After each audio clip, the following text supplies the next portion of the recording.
Olá, agora nós iremos falar a primeira parte de 2 vídeos no total acerca do tema de repartição de competências federativas. Esse é um tema que muita gente acha um tema chato, realmente não é dos temas mais empolgantes, mas que é fundamental para, especialmente quem quer ser legislador, saber até onde você pode ir, sobre quais temas você pode legislar ou não, até para você não passar vergonha depois, não apresentar um projeto de lei sobre um tema que é da esfera estadual ou apresentar um projeto de lei que trata, na verdade, de competência municipal ou vice-versa. Então vamos tomar bastante cuidado com esse tema, é um tema que tem relevância prática para quem quer ser gestor ou mandatário, para quem quer ser parlamentar, para quem quer ser titular de mandato eletivo. Bom, como nós somos uma federação, discutimos isso no vídeo passado, então é preciso separar as tarefas. É preciso que a gente saiba o que é tarefa da União, o que é tarefa dos estados, o que é tarefa dos municípios e também no que esses entes federativos atuarão em conjunto. Basicamente, existem 2 modelos de repartição de competências federativas no mundo. Existe o modelo americano, existe o modelo alemão. Mas no que nos interessa diretamente, existe o modelo em que cada ente federativo atua sozinho. Quer dizer, existem as tarefas que são só da União, o Estado não participa, o município não participa. Existem as tarefas que são só do Estado, a União não participa, o município não participa. E existem as tarefas que são só do município. União não participa, Estado não participa. Isso é um modelo, isso é um jeito de fazer repartição de competências. O outro jeito, que é o modelo alemão, é você ter o chamado federalismo cooperativo. Cooperativo por quê? No sentido clássico da palavra, dos entes cooperarem, operarem juntos. Aí nós temos a situação em que há a atuação conjunta de entes federativos. Por exemplo, existem competências que são atribuídas à União e aos estados também juntos. E existem tarefas que são atribuídas à União, estados, Distrito Federal e municípios, todos eles atuando em conjunto. Esse é um outro modelo, outro jeito de fazer repartição de competências. A maioria dos países do mundo ou adota o modelo de cada ente federativo ter a sua competência, ou adota o modelo em que eles atuam em conjunto.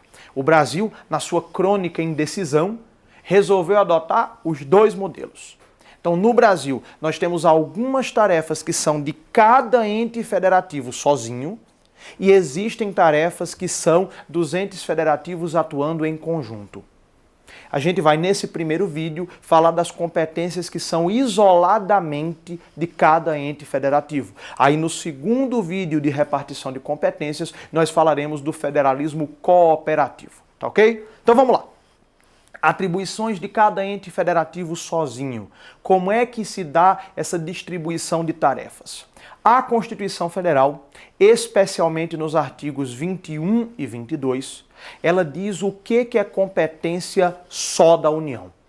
O que são as tarefas que só a União pode desempenhar e que o Estado e o município não podem se meter. Também ela prevê no artigo 30 quais as tarefas que são exclusividade dos municípios, quais as tarefas que só os municípios podem desempenhar, não venha o Estado nem a União se meter nisso. Aí você me pergunta, e as competências estaduais, onde é que elas estão previstas? Existem algumas competências estaduais espalhadas na Constituição Federal. Por exemplo, a tarefa de fazer a distribuição de gás canalizado, o artigo 25, parágrafo 2º, diz que é tarefa dos estados. Também o papel de criar municípios ou de extinguir municípios também é uma tarefa estadual, está no artigo 18, parágrafo 4º da Constituição. Mas além dessas competências expressas, os estados também têm competências que estão implícitas. Quer dizer, olha que técnica interessante. A Constituição diz o seguinte: as competências da União estão expressas, as competências dos municípios estão expressas, o que sobrar é competência de quem? Dos estados. São chamadas competências implícitas. São as competências reservadas ou remanescentes. Reservadas por quê? Porque aquilo de que o Constituinte não tratou é porque ele reservou para ser tratado pelos estados. Competências remanescentes justamente porque são o que sobra. Quer dizer, o que sobrar e não estiver elencado entre os temas da União, ou não estiver elencado entre os temas do município, vai sobrar, portanto, para os Estados-membros. Você pode pensar que é muita coisa. Rapaz, então o Estado legisla sobre um monte de coisa. Na prática, não. Tá? Na prática, o Estado-membro fica meio que emparedado pela competência da União, que é muito ampla, e pela competência municipal, que também é muito ampla. Mas, na teoria, tudo que está implícito é tarefa dos Estados-membros da Federação. Vamos agora mapear mais ou menos quais os principais casos de tarefas da União, de tarefas dos Estados e de tarefa dos municípios. A União tem nas mãos as matérias que são de abrangência nacional, as matérias que precisam de uma legislação nacionalmente uniforme. Então, por exemplo, os serviços públicos de abrangência nacional estão todos nas mãos da União. Claro que a União pode executar esse serviço diretamente ou pode delegar esses serviços para uma empresa privada quando se trata de uma competência administrativa. Mas o titular do serviço, o responsável pelo serviço, vai ser a União. Por exemplo, manter relações com países estrangeiros. Quem faz isso é a União, artigo 21, inciso 1º. Emitir moeda. A tarefa de emitir moeda, a tarefa de dizer quanto que há de moeda circulante, é tudo tarefa da União. Porque é claro que você não vai atribuir aos estados e aos municípios criarem moedas próprias. E também serviços como telecomunicações, rádio, TV, tudo isso é matéria de competência da União, porque são serviços em que se exige uma atuação nacionalmente uniforme. Portos, aeroportos, tudo isso está no artigo 21, incisos 11 e 12, como sendo competência da União manter esses serviços. Correio Aéreo Nacional, sistema postal, tudo isso é competência da União em virtude de ser algo que exige uma legislação nacionalmente uniforme. Mas e aos municípios? O que cabe aos municípios? Cabem aos municípios, nos termos do artigo 30 da Constituição, os serviços públicos de interesse local. O que é um serviço público de interesse local? É aquele que depende da peculiaridade de cada lugar. Então, nos termos do artigo 30, inciso 5º da Constituição Federal, cabe aos municípios explorar os serviços públicos de interesse local e ele dá até um exemplo, inclusive o de transporte coletivo de passageiros que tem caráter essencial. Então, o transporte de passageiros dentro da cidade, o transporte de passageiros via ônibus, por exemplo, é matéria de responsabilidade municipal. Também, por exemplo, dar licença ou permissão para táxi, que é transporte individual de passageiros, é também competência de cada município. E o Estado? O Estado o que faz? Como a gente viu, o Estado fica de certa forma emparedado nisso daí, mas ele tem também competências que lhe são próprias, como por exemplo, criar regiões metropolitanas para planejar de forma integrada a atuação e os serviços públicos de um grupo de municípios. Outra tarefa dos municípios que é muito importante, um serviço local que é muito importante, é o serviço de coleta de lixo. A coleta de resíduos é uma matéria de interesse local. Dizer se o caminhão do lixo vai passar segunda, quarta e sexta, ou terça, quinta e sábado, ou todo dia ou uma vez por semana, é tudo matéria que depende da peculiaridade de cada lugar. Tudo que depende da peculiaridade de cada lugar é matéria de competência municipal. Mas você vai perceber que até aqui eu falei das competências administrativas. Ou seja, das competências a serem exercidas pelo Poder Executivo. Mas é muito importante a gente saber das competências legislativas, ou seja, acerca de qual tema que a União é que vai legislar, acerca de qual tema que o município que vai legislar. Basicamente, a lógica não foge muito ao que a gente acabou de expor.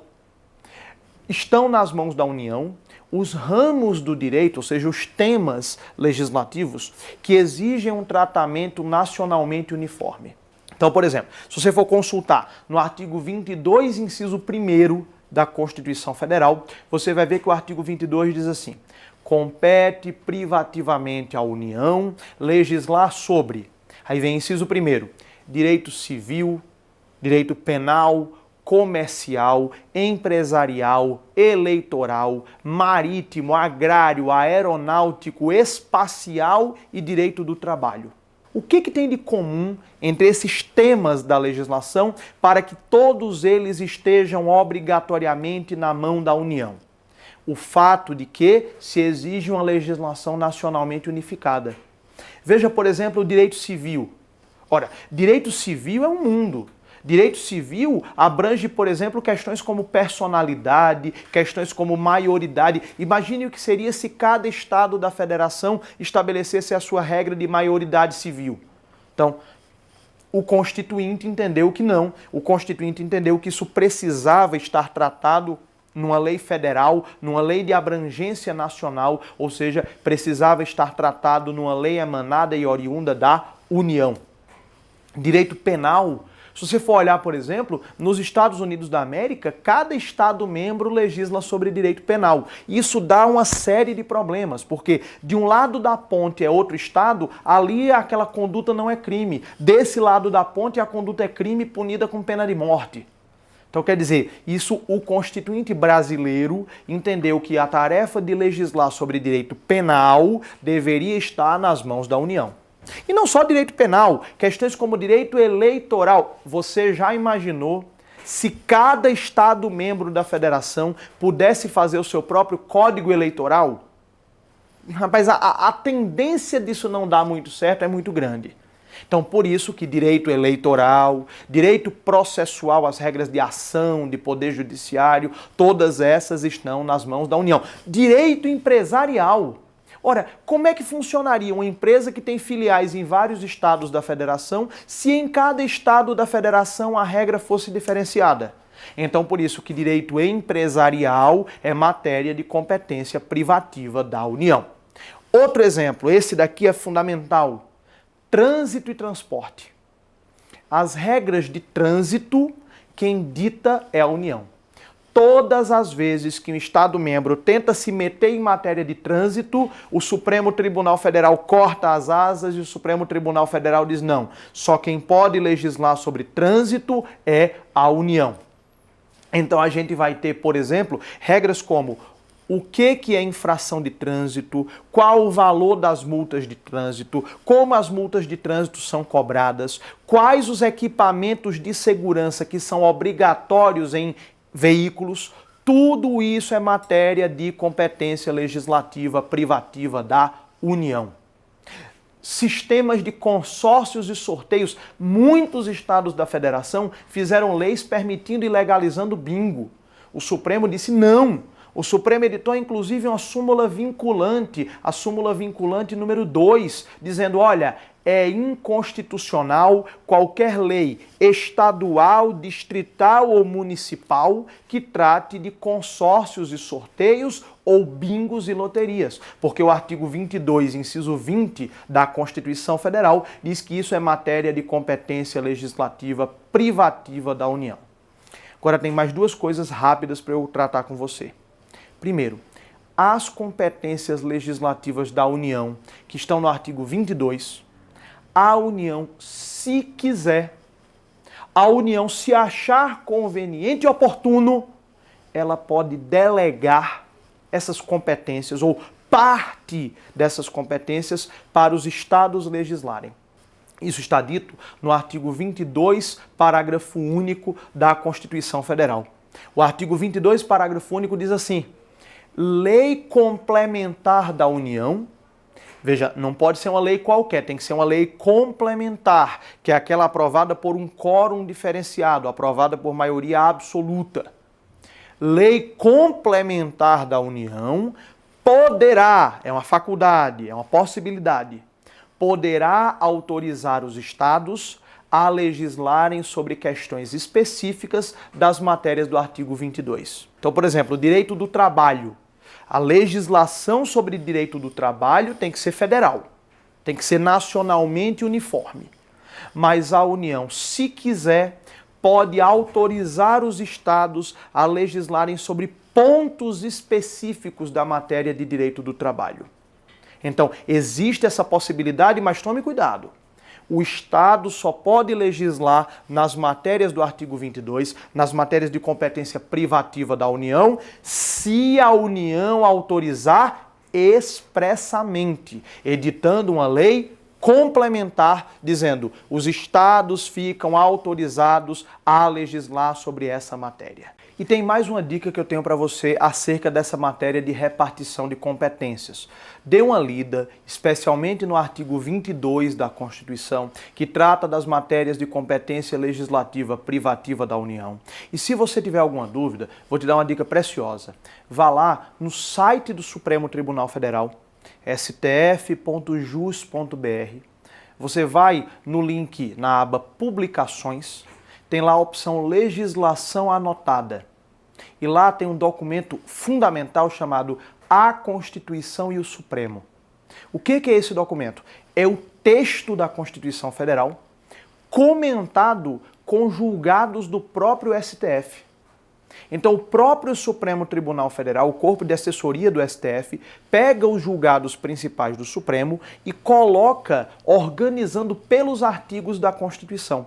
Então, você, quando estiver legislando, se tiver alguma dúvida se a União pode ou não legislar sobre aquela matéria, se você não está invadindo a competência estadual, você pode ir lá em A Constituição e o Supremo ver os julgados do STF sobre aquela matéria para já ter um norte um pouco melhor sobre se aquilo está ou não dentro da competência legislativa da União, ou do Distrito Federal, ou do Estado, ou do município. Também nós temos o nosso texto de apoio que você vai acessar, está disponível no ambiente virtual de aprendizagem, para você analisar esses temas de repartição de competências e já preparar para o nosso próximo vídeo em que nós falaremos da atuação conjunta dos entes federativos no chamado federalismo cooperativo. É isso aí. Leia o material lá no ambiente virtual de aprendizagem e depois você vê o nosso próximo vídeo, Repartição de Competências, parte 2.